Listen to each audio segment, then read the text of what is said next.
Il existe des ordinateurs de taille et de forme très différentes, mais s'ils se différencient beaucoup par leur présentation, ils sont tous composés des mêmes éléments de base. Ce petit film va vous apprendre à quoi servent le boîtier, l'écran, le clavier et la souris d'un ordinateur. Il vous présentera également les équipements complémentaires que vous pouvez connecter à votre PC et l'utilisation des différents ports de connexion. Deux modèles d'ordinateurs sont très répandus.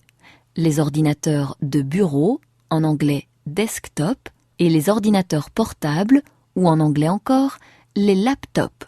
Si d'apparence ils ne se ressemblent en rien, ils contiennent pourtant exactement les mêmes composants électroniques. Ceux-ci permettent à l'ordinateur d'exécuter un nombre impressionnant de fonctions et d'opérations différentes.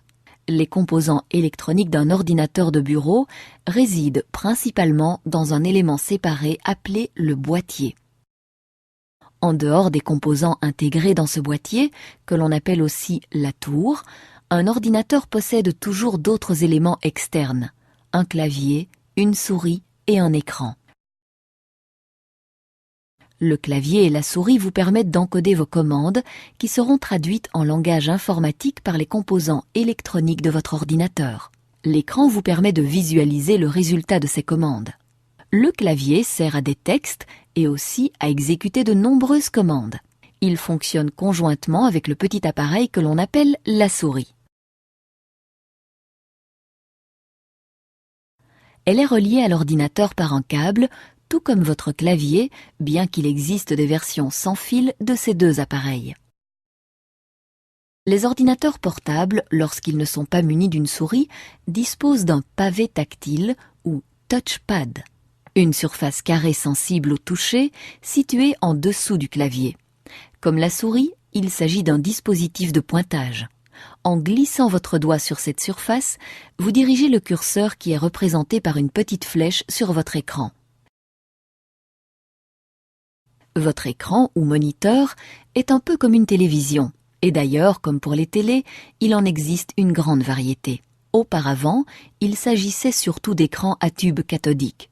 De nos jours, on voit de plus en plus d'écrans plats. Les écrans des ordinateurs portables sont toujours plats.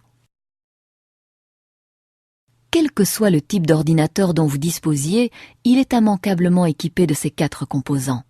Mais vous pouvez relier votre ordinateur à des appareils complémentaires, comme une imprimante qui vous permet de transposer vos textes ou vos photos sur du papier, ou bien encore un scanner. Cet appareil convertit un texte ou un dessin reproduit sur du papier et le transfère dans votre système et sur votre écran afin que vous puissiez le modifier ou le retravailler avec votre ordinateur. Comme pour le clavier et la souris, tous ces appareils complémentaires sont connectés à l'aide d'un câble à votre ordinateur, sauf lorsqu'ils sont sans fil, bien entendu. Tous les câbles sont branchés sur ce que l'on appelle des ports matériels. Sur un ordinateur de bureau, ces ports se situent en général sur le boîtier. Sur un ordinateur portable, on les retrouve soit sur le côté, soit à l'arrière de l'appareil. Actuellement, la majorité des ports sont des ports USB et des ports FireWire. Un port FireWire est destiné à accueillir les câbles de connexion des caméras photo ou vidéo digitales. Un port USB accueille divers types d'appareils comme les clés USB.